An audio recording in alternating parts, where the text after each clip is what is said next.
Hi, I'm John Groders. Calgary, Alberta native Jacqueline Clements is one of those creative energy people who do lots of things, move lots of mountains, scale tall buildings, and in the process, help everyone have a good time doing it. She's all about life and bringing things to life. Meet her today on No Shame. Have no shame, no, we are not afraid, no shame of the gospel of his name. It's the power of God by which we all are saved.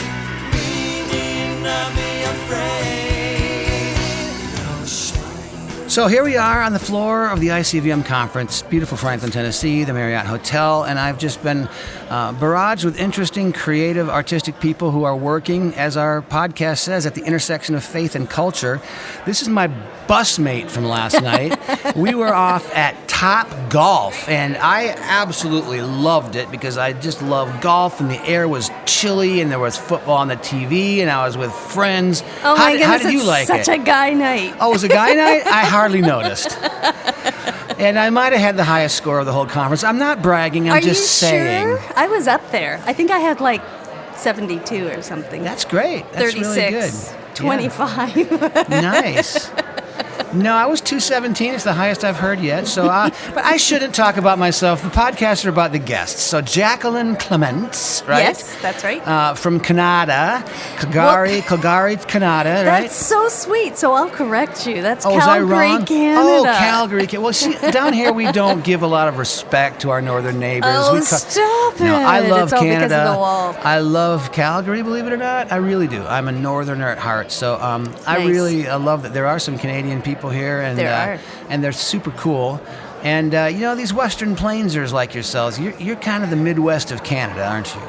I don't, in Alberta, I would not say that we're the Midwest. No? I would say we are Western Canada. And you're all the way to the west in the west. Yeah. But you're east of Edmonton, right? No, we're south of Edmonton. South of Edmonton. Mm-hmm. See, now that's embarrassing. But you're sort of southeast of Edmonton, right? Sure, if that's how you want to go. So I would just go with east, yeah. But I've been to Edmonton, and I've been to Fort McMurray, and I really haven't been to Calgary, I must say. You haven't been to the Stampede? I haven't been. That's the name of your football team, right? The Calgary Stampeders? It is, but we also have the greatest show on earth called the Stampede, and it happens the second week of July. What happens? This city of oil and gas people actually turn into this huge cow town. There are cowboys everywhere. It's the biggest outdoor rodeo show they claim in the world. I don't know, but that's what they claim. So we've got rodeos happening. We have free food for 10 days in our city. Breakfast, lunch, and dinner. You just have to find them in the city. So for 10 days, nobody should be hungry in our city of Calgary. Oh, somebody better be paying me for this. No kidding. You just earned your check from the Calgary Chamber of Commerce, the Visitors Bureau, the Calgary Department of Tourism. Remember, guys, send your check to Jacqueline Clements. Nice. But you're not here as a cowgirl, right? Or maybe you are a cowgirl. No, I'm not. No, Are you not a stampeder? Are you a cattle driver? I'm not really a cowgirl. Can you ride a horse? No. Me But I neither. got great cowboy boots. Oh, well, that's the main thing. A good cowboy hat or a set of boots, and you're legit, in my opinion. I just interviewed T.W. Lawrence, who was here writing a series called Dusty and the Cowboy. So you're like my second cowboy-related interview in a row. Nice. And my kids are actually having to drive cattle every day from the field to the field because they're farmers and they're doing organic farming, and it's turning out that my daughter and son-in-law every day are driving 70, 80 cattle across the street or over here, over there, building new fences. They're cowboys. My children. That's so amazing. Suburban children. My daughter could not have known how to grow a weed, and now she's a farmer driving cattle and loving Jesus. It's pretty cool. Oh, that's great. I love seeing that. But you're actually an author.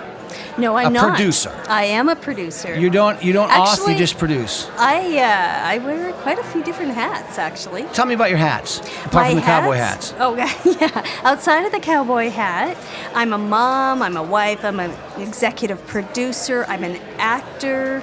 I host a radio show in Calgary. You do? As well, yes. I have a podcast myself. There are a few things that I got on the go. Well, let's go down the list. I mean, I'm just going to take note. Mom, who are your children? I have 2 grown children. just got married 10 months apart in the Right. last year. So it's been a crazy, crazy year. Okay, so you're not a mom anymore. Your kids are grown and married. So you're done with that. Check, okay. Wife, Emptiness. you still married? I am, yes. Greatest accomplishment I have done. 30 years. and counting. Congratulations. That's Thank awesome, you. Jacqueline. Judy and I are 32, so we're in a similar Whoa, boat. we're in the same boat. Similar Great. boat, grown kids, married. Yeah, we're so living love the it. dream now. All right, executive producer. What does that mean? Yeah, what does that mean? Means you're rich, right? Yeah, no. Filthy rich. I am rich in love and a few other things, but not money. Okay. That's what we're here looking for. You know what? I am an executive producer for the Parker Twins animation series. So it's a great series. It's geared to ages 8 to 11. They're they're tweens. They're tweens. Can't get the word out. Two twins that are 13-year-old. They're crime So solving. they're twin tweens. They are. Or tween twins. Tween twins, yes. The Parker twin tweens. All right, They're- this is yeah, an they're animation mystery series, adventure. and it's a boy and a girl, Yes. Lead characters, both male and female, so how cool is that? right? Right. So what are their names? Justin and Jenny Parker. And their brother, sister? Brother, sister, I'm looking family at 'em. friendly. Family friendly, wholesome entertainment for everybody. You know, let's start the conversation for a family around culture or social issues or economic or environmental, or let's talk about the I drugs thought these were things. cartoons. Well, they are cartoons, but why can't we address these issues and sprinkle it with an element of faith in each episode? All right. So how long are the episodes? 22 minutes. Okay, it's a full 22-minute episode. Well, these kids are 8 to 11-year-olds. They can handle it. Okay. So take me on a mystery adventure with the Parker twins. Does a storyline pop into your head? I don't mean to put you on the spot. But Yeah, no, absolutely. All right, let's do one. Okay, let's do one. So what about having them go to South America? They go to Bolivia. They're traveling with their uncle. And then all of a sudden, they see these illicit criminals caught in acts of injustice, like stealing artifacts. And they follow them, and then they get into this situation where they have to find themselves safety, and they have to get out of it. They get kidnapped. They have to rely on God to get them out of the situation. And then they're reunited with their uncle who took them on this trip to begin with. So there's lots of different family elements in there. Wow. They Yeah. travel the world? They do travel the world. Do they So- travel through time? No, they do not. Okay, so they have some boundaries that you got to do. Yes. You do have to set your world, don't you? You really in do. cartoons, because since you Yes. can do anything, you got to decide. So your series is sort of bound by reality. It sounds like. Yes, that's true. I like that. They're not teleported to any Right, place. They're no. This is all happening. It's all happening right here and right now. And yet, these two twins are for generations to come as well. So I like that a lot, Jacqueline. I mean, I remember as a kid, I used to watch, I think, Batman. And the writers of Batman could write you into a corner, could create an impossible to get out of situation. And then it was always interesting for me, even as a young kid, to think, how are they going to write themselves out of this pickle? And then one day they invented Batmite, who was this magical little floating rodent that just showed up and got them out of trouble Nice. through magic. Okay, so somebody was really creative. That and was got the paid end well. of my interest in Batman. Once Batmite could show up and save the day, I mean, writers had nothing to do anymore. But it sounds like the Parker twins, you've got to write them well. And how do you produce an animation series? Tell me how it works. What's the nuts and bolts? Nuts and bolts of animation. Well, you know what? You need a good team. We have a good team started already, and we're looking for those other individuals to round out our team, right? So we already have an illustrator. We have other producers. We've got a creative consultant that helps us as well. But you also need somebody who's going to animate for you. So, we're looking for an animation studio. You're looking for a distributor. You're looking for, other producers to come on board as well to look for the money for you. Well, I am sharing your dreams and your journeys, and I'm really sympathetic to what you're doing. And I hope, whether I would love to help you or work with you on this, because I recognize the power of these animations too. And so you've got the Parker twins. We're trying to launch, I showed you last night, the Sheeps. Yes. And I want these kind of stories to be the ones my kids and my grandkids now are watching. And I want them to be living in their worlds, because I think we can set parameters in their worlds that are God-honoring, life-honoring, true, and don't have Batmite coming to save the day every 10 seconds. Yeah, wouldn't that be nice if we could actually just rely on our faith in God to get us out of the situation? Yeah. And to change it. Or to right? get us through the situation Or when the to get us situation through doesn't it. change. I mean, sometimes that's the story. I mean, sometimes, Okay, so this is the Parker twins, and they're coming out of Calgary, Alberta, Canada. Absolutely. And this is Jacqueline Clements. I said I was going to call you Mark Twain, but I guess that was just Clement, right, Samuel? That's right, just But Clement. that's still a good name. That's a good name for a creative. I don't mind it. I think that's great. I don't mind it. All right, we talked mom, we talked wife, we've talked executive producer, actor. Tell me about that. Yeah, so I've done some acting in a few different projects. You can find me on IMDb. Recently, I just did stand-in for Ghostbusters, so that was great. Stood in for one of the actors, so that was very educational. Oh my goodness, people pay to go to film school to be able to sit and You're learn. right in the middle of it, aren't you? Oh my goodness, the caliber of actors and director and first AD Yep, that I got first to AD, sit yep, with yep. were absolutely out of this world. I learned so much. It was crazy. I loved it. So, this is fascinating. I didn't know you've done that. You probably know what she's talking about. And as a director, we have to make the most use of our time with the actors, and they have to be gotten ready, I guess, and then when they're on the set, it's time to go. And it takes a while to fuss with the lenses and the lights, even as prepared as you can be. And so we bring in stand-ins who are meant to be about the same height and sort of similar on camera complexion-wise. So you're cast not for a lot of your talents, but just sort of from your physical attributes as a stand-in. Yeah. But, and in a way, no, you won't appear in the movie. You know, you're really... No. On the other hand, I mean, I've done behind the scenes before when I was learning the craft. And like being a stand-in for one of the keys, as the behind-the-scenes photographer, I'm allowed to be behind the director the whole movie. Oh, my So goodness. I am standing there listening to everything he says to the DP, watching how he interacts with his first AD in a second, and I'm like, this is the education I really wanted. So if you're doing stand-in for the leads, you are seeing how a set runs, the timing of it, the personality of it, and you were doing Ghostbusters? And I did Ghostbusters. That's great. Yeah, it was fantastic. Seriously, blew my mind. It was so good because on some show stand-ins, they just stand on the mark and that's it. But on this show, that is not what I did. I actually was moving from, like starting to second position to third position. Sometimes there was some dialogue that I had to make sure that I could do. Wow. And there was movement. I had to do all the actions that the star was going to be doing. There was climbing steps. There was falling down steps. It was very, very cool. That's really great. So you were actually rehearsing the camera crew. You were Absolutely. rehearsing the whole scene. Yeah. So if, in sports, the analogy might be the third string quarterback might not get in the game, but the third string quarterback has to simulate the other team's offense all week in practice so that the defense is ready. The stand-ins, they're simulating the actors so that the camera moves and the lighting and any gags can be set through. Where were you working on that? Where was the shoot? Isn't this great? It was in Calgary, Alberta, Canada. That makes it easy for you. Go home at Absolutely. night and... all right, let's go to the radio element. So you're doing some radio. Tell me about that. Yeah, so I have a radio show. I co-host it with another gentleman. His name is Les Moore. It's called Stories of Hope. Wait. His name is what? I know, isn't that great? That's an Les oxymoron. Moore. Isn't Come that on. fantastic? I love it. I He wish I had changed his thought of name, it. didn't he? He did. Sounds like a beer. Yeah, that's totally fun. I love it. It's called Stories of Hope. All right.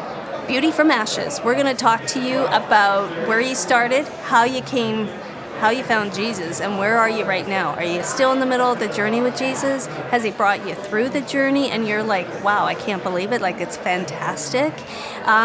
We talk to so many different people, some famous, some not so famous, but everybody's got a story of hope and we want to share that.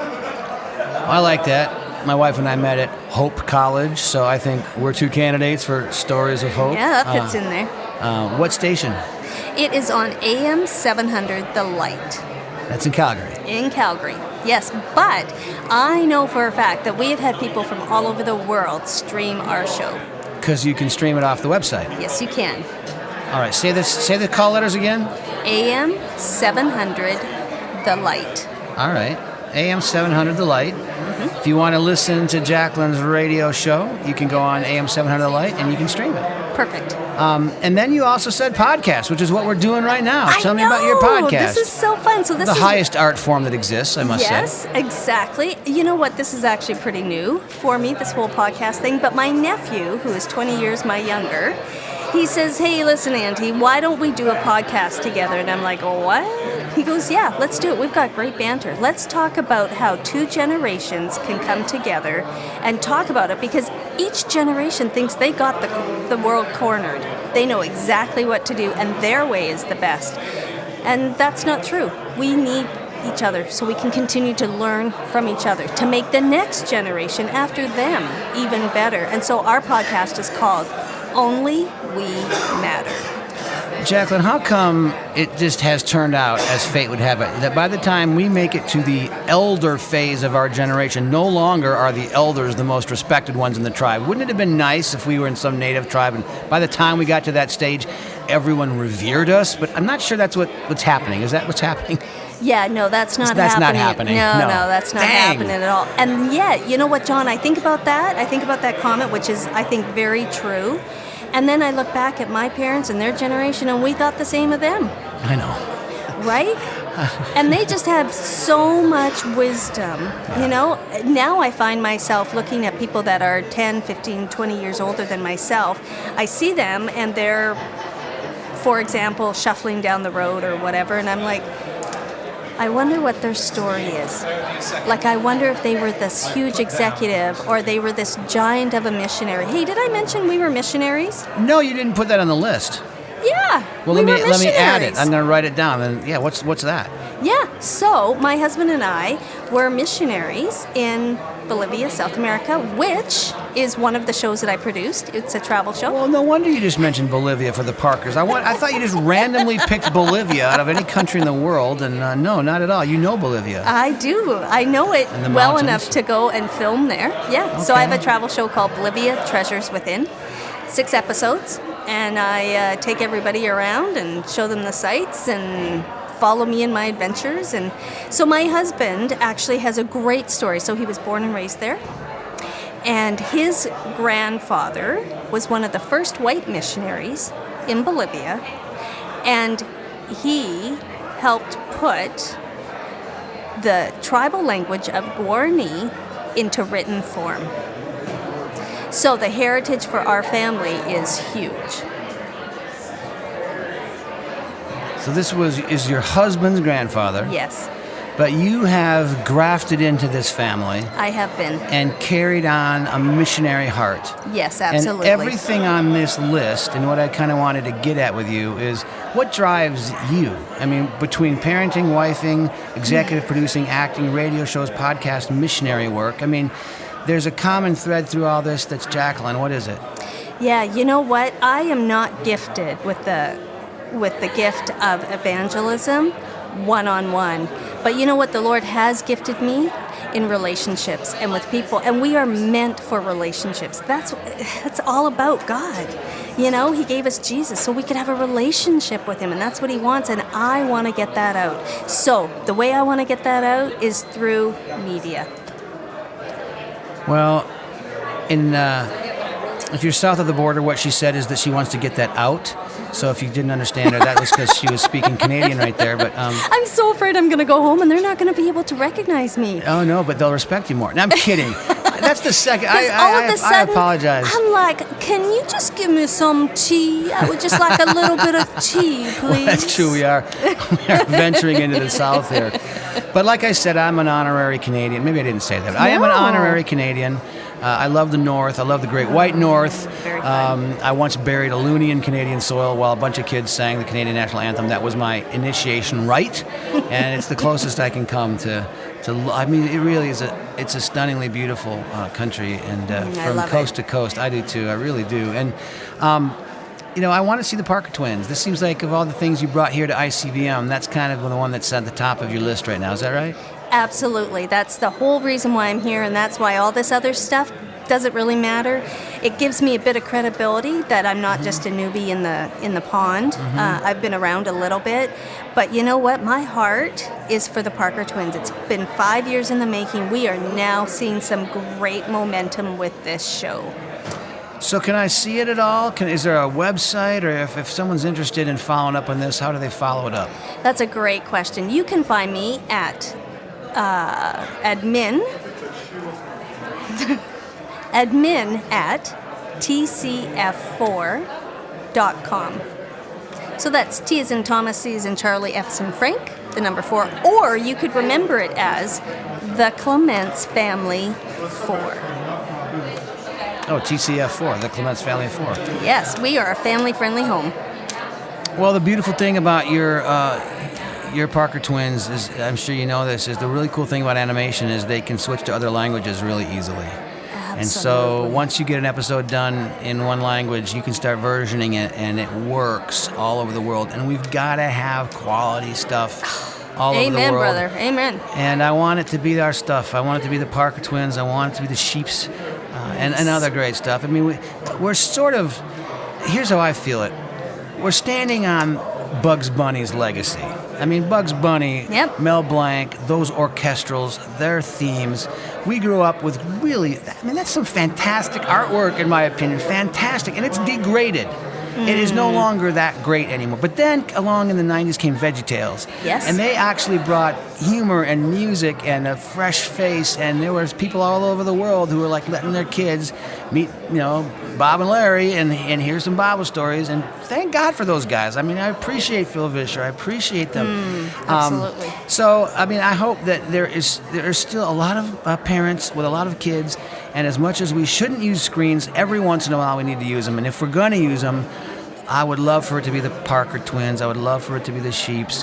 Nothing against the stuff that's on Nickelodeon right now, but I kind of want to put some different content in the hands of parents. And I want you to do that too, Jacqueline. So let's follow the Parker twins.